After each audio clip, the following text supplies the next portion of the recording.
Okay, so I am certain that there is a finite number of stories to be told about Pan Am. But in one lifetime, I do not think you can hear them all. Some simply border on the unbelievable.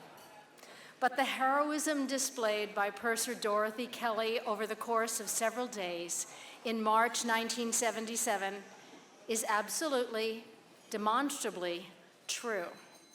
Is my microphone okay? Can you hear me okay? Yeah. Okay, good. Sounds a little weird here, but if you can hear it, I'm going to continue. To this day, the runway collision of two Boeing 747s on March 7th, 1977 in Tenerife is the deadliest aviation accident. Everyone was killed on the Royal Dutch KLM jet that tried to take off in fog and smacked into the Pan Am jet, killing all but 61 of those on that aircraft. When the KLM jet struggling to fly scraped along the top of the Pan Am plane, Dorothy Kelly, who was working in first class, was hit by a piece of the disintegrating upper fuselage. She was pushed through the floor into the cargo bay.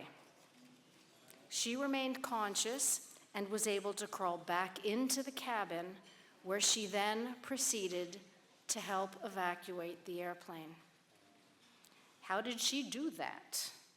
Still bleeding, she yelled at those who were ambulatory to get off the plane and pushed those who were too dazed to move.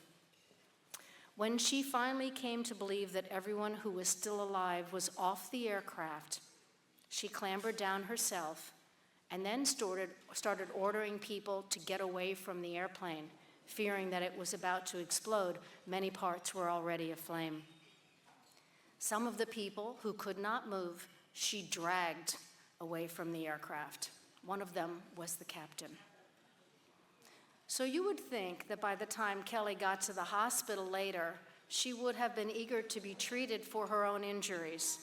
She was so covered with blood, she wasn't sure what was hers and what was somebody else's.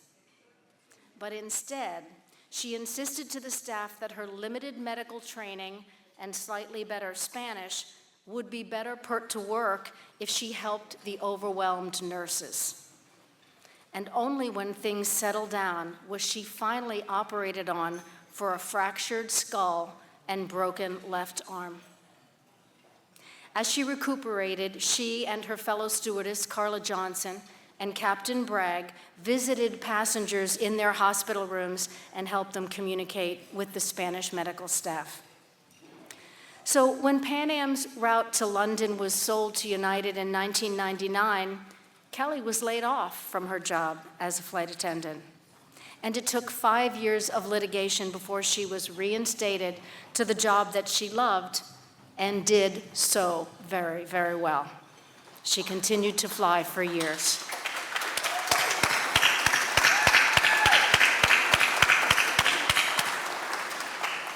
What is the definition of heroism other than Dorothy Kelly?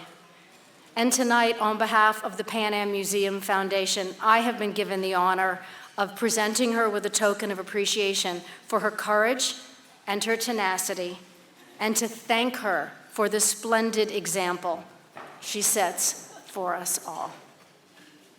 Is Dorothy Kelly able to come forward to get this gift? Fantastic.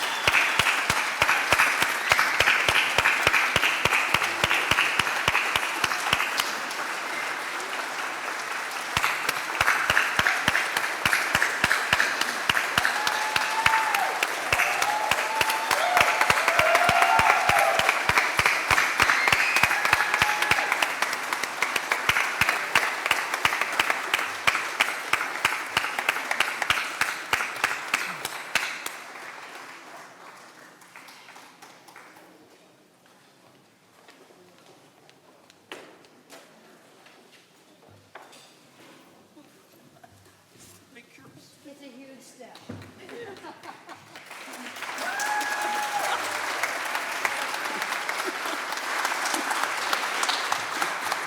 Sorry about that. I'm having problems with my big girl shoes tonight.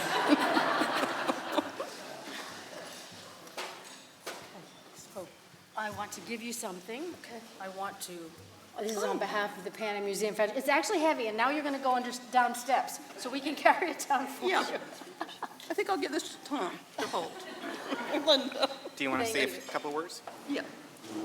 Okay. Well, thank you all for coming here tonight. This is quite an exciting evening for me. I haven't been to one of these before, but I sure will.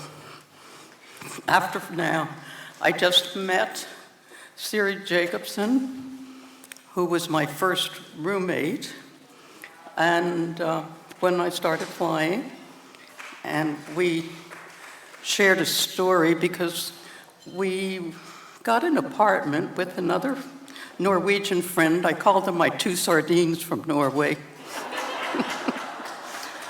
And we all lived in a one-bedroom apartment on Sutton Place, which is a very exclusive street in New York City.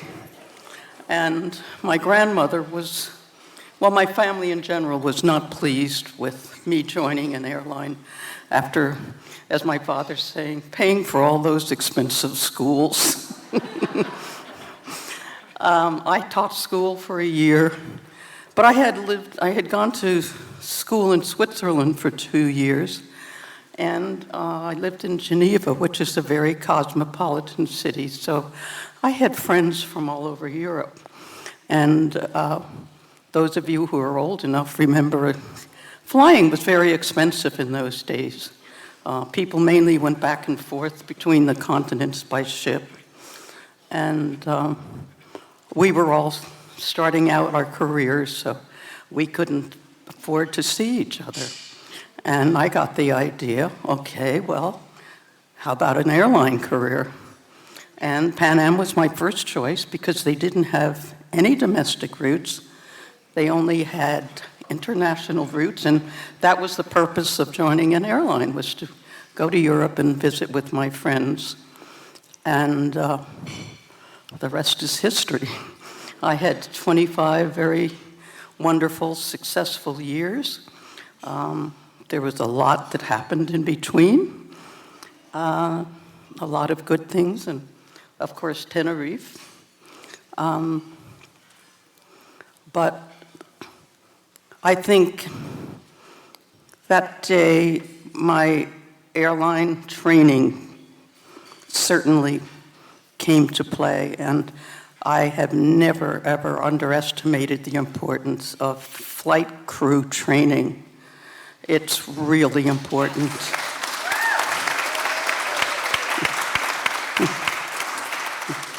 Of course, it didn't hurt that I was also a private pilot at that time and had flight training behind me. And, but it was certainly the airline's training that got me through. And I never wanted to do any interviews after, and it was my husband at the time that got me thinking about the fact, he said, if you just go and talk to these people or do this interview, you might save one life, and isn't it worth it? And yes, it is. Saving one life at a time is definitely worth it.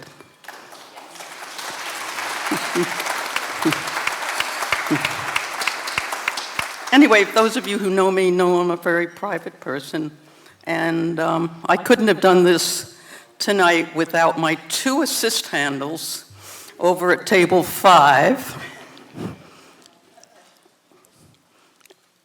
Come on, pumpkin, stand up. Anne and Jurian.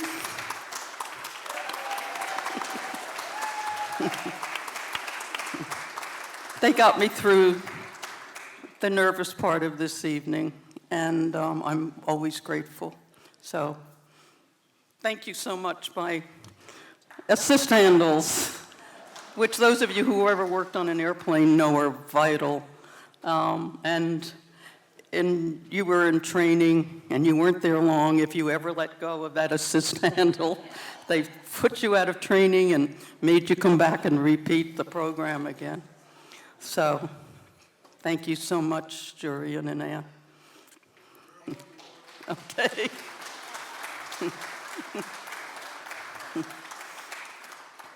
Anyway, I hope you enjoy the rest of the evening. I have enjoyed it so much so far. I have met so many people that I hadn't seen in years, and it's just such a pleasure because we are still family, which we always were.